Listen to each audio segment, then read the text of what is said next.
Centro de Atención de Adolescentes del INAH en San Félix. Sus familiares hoy están de regocijo porque la Corte Interamericana de Derechos Humanos ha hecho justicia reconociendo la responsabilidad del Estado y condenando al Estado a reparaciones. Nuestro coordinador del Estado Bolívar es quien nos va a informar sobre los hechos desde el momento que ocurrieron, cómo ocurrieron. Y posteriormente hablaremos de lo que es todo lo que ordenó la Corte en la sentencia. Gracias. Adelante, Luis.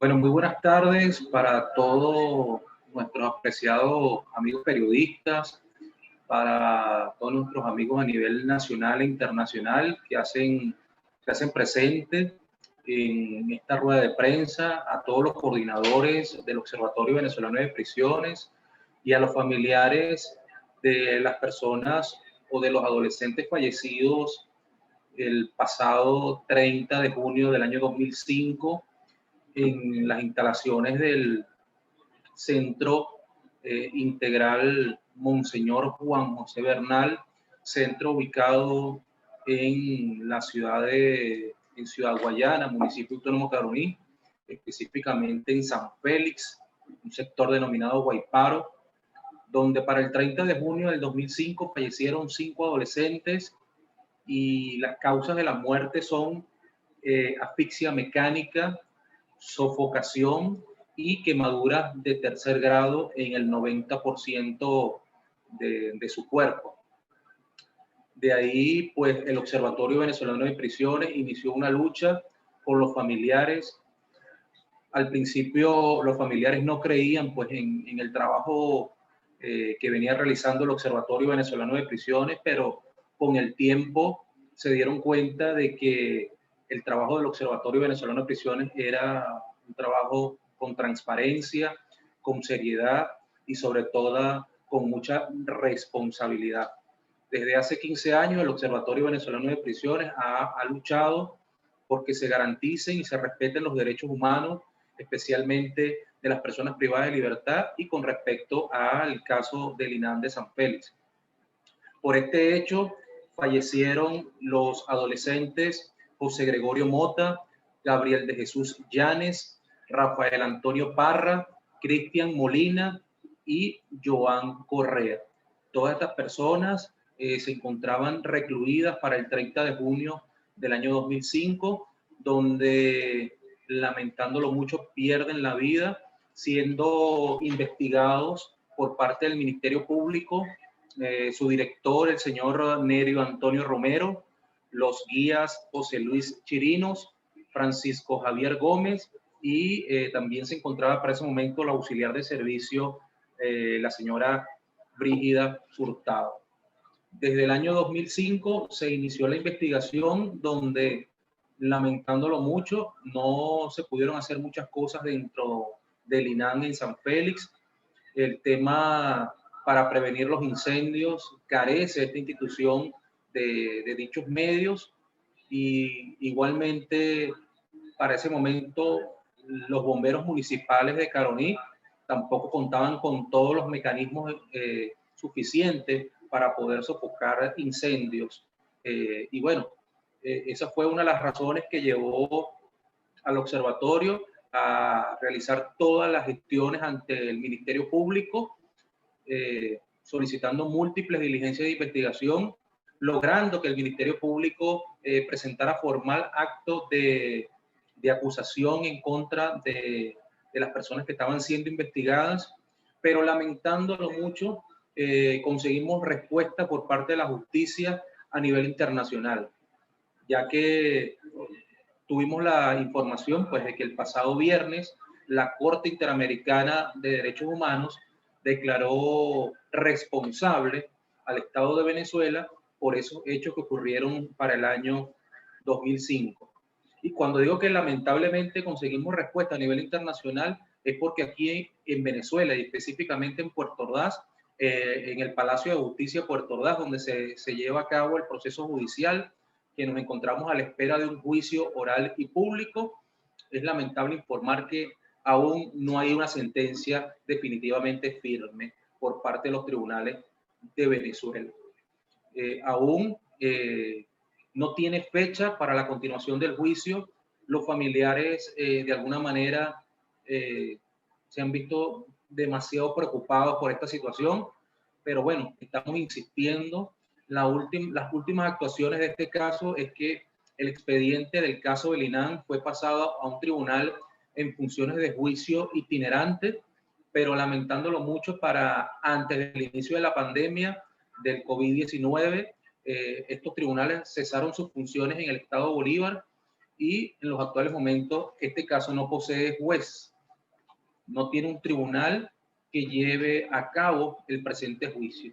Y nosotros de alguna manera vamos a buscar la forma de que este expediente sea redistribuido al tribunal de origen, en este caso el Tribunal Quinto de Juicio, para que se le dé continuidad al proceso judicial en Venezuela. Es lo que le podemos plantear desde aquí, desde el Estado Bolívar. Seguimos la lucha, estamos muy contentos, muy felices por la reivindicación de los derechos humanos, de esta lucha. Las personas no creían y podemos hacer valer el dicho de Santo Tomás de Aquino, que a veces la gente quiere ver para después creer. Aquí nosotros es al revés. Nosotros creemos en el trabajo que realizamos y estamos ahora viendo los resultados. Entonces, ¿qué otra situación le podemos plantear? Que, bueno, que para el año 2013 Venezuela se retiró formalmente del sistema americano, pero se retiran, pero este caso para el 2013 o antes del 2013 ya estaba siendo investigado por la Comisión Interamericana de Derechos Humanos.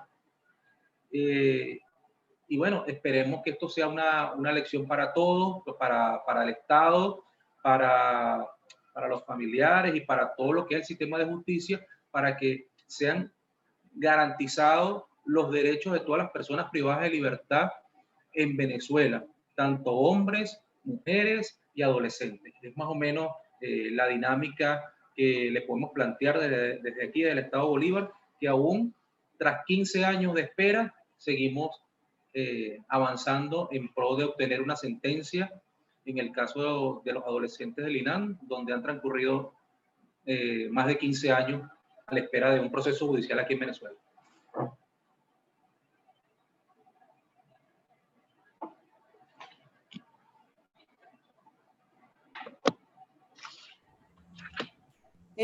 En la Corte Interamericana de Derechos Humanos debemos estar claros que todos los casos de violaciones de derechos humanos previos al 2014, que es cuando se hace efectivo la denuncia de la convención, aún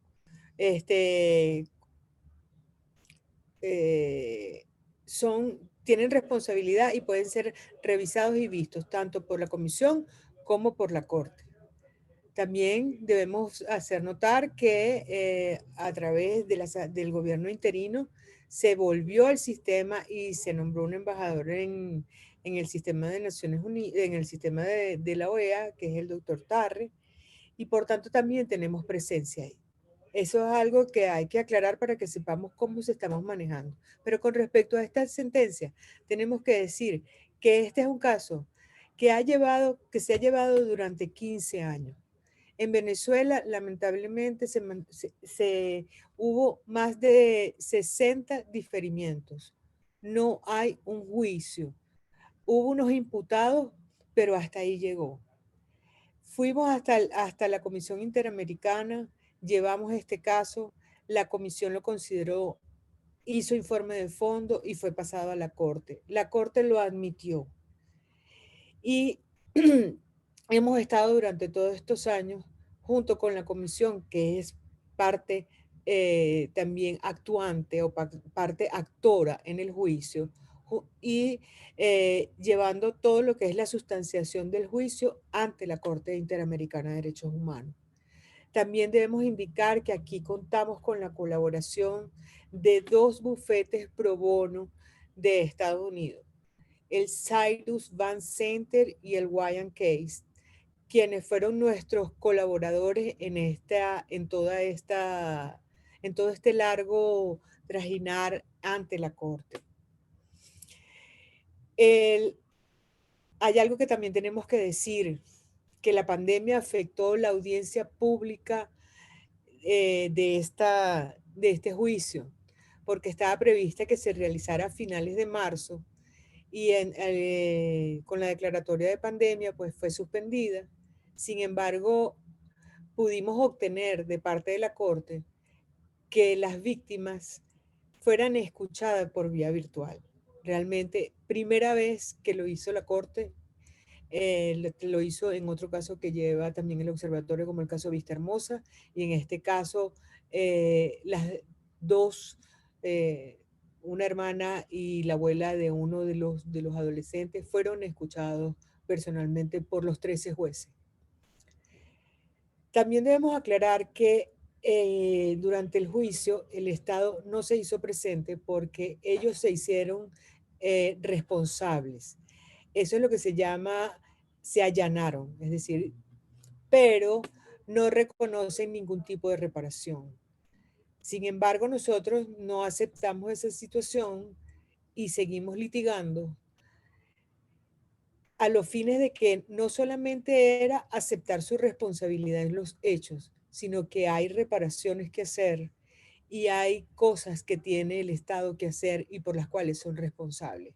Y para ello, la Corte determinó que, si se pronuncia de manera unánime, que el Estado debe impulsar, continuar y concluir las investigaciones y los procesos judiciales necesarios para determinar y, en su caso, juzgar y sancionar a las personas responsables de las muertes y lesiones ocasionadas a personas privadas de libertad en el INAM San Félix, a partir del incendio ocurrido el 30 de junio del 2005, tal como lo especifica en la sentencia. El Estado debe realizar las actuaciones necesarias para que, en su caso, se determinen las responsabilidades administrativas y o disciplinarias correspondientes. El Estado debe brindar tratamiento psicológico y psiquiátrico a los familiares de las víctimas fallecidas que así lo requieran. El Estado debe realizar la publicación de esta sentencia en la Gaceta Oficial, tanto el resumen como el texto íntegro de esta sentencia, y debe implementar un protocolo para las situaciones de incendio o emergencias en los centros de privación de libertad de adolescentes. También se establece que el Estado violó la Convención Internacional de los Derechos del Niño en la que es integridad a la vida, el derecho a la vida, el derecho a la integridad personal. Y también las reglas de Beijing con respecto a todo lo que son los protocolos de los adolescentes en detención. Realmente es una sentencia que nos satisface porque todo lo que hemos venido diciendo durante todos estos años, en cómo están los centros de reclusión y en especial también los de los adolescentes, se da cuenta en esta sentencia. Lo ratifica la sentencia, lo que hemos venido diciendo durante todos estos años. El Estado hasta ahora no ha respondido, no se hizo presente en ninguno de los actos, ni siquiera quiso escuchar a las víctimas, ni siquiera dio una respuesta en sus alegatos, en sus escritos de contestación, pues ellos dijeron que sí, que ellos habían adaptado todo, más no dicen cómo lo hicieron. No hay en el cuerpo de la sentencia y en los alegatos del Estado cómo ellos, cómo ratifican o cómo prueban que ellos han adoptado protocolos para el cambio de la situación y las circunstancias de reclusión de los adolescentes en Venezuela. Esto es lo que está pasando, es la muerte de 5 adolescentes en un día también como hoy, como recordamos también la muerte de 19 víctimas en un naufragio. Y lamentamos que los venezolanos tengamos que buscar justicia en otra parte porque en nuestro país no lo hay. Los familiares hoy, desde el viernes, sienten la satisfacción de ver justicia. Por supuesto, esto no traerá la vida a sus seres queridos, pero es una parte, es una recompensa espiritual que tenemos todos y que debemos, y que en Venezuela esto no se debe repetir. No deben haber más muertes, ni en los centros de reclusión de adultos, de mujeres, de adolescentes, ni en nuestro país. Bueno, muchas gracias. Esta es la información sobre esta importante sentencia. Y si hay alguna pregunta, estamos a la orden.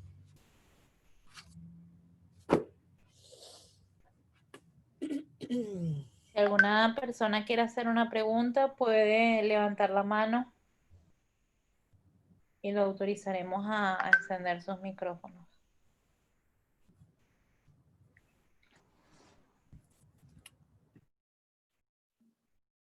Bueno, damos por concluida esta rueda de prensa, perdón. En las próximas horas estaremos enviando la nota de prensa y el material audiovisual. Y nuevamente los invitamos a visitar nuestra página web www.obeprisiones.com, nuestras redes sociales en Instagram y Twitter como OBE Prisiones, en Facebook como Observatorio Venezolano de Prisiones y en YouTube como Observatorio Venezolano de Prisiones. Muchas gracias por asistir.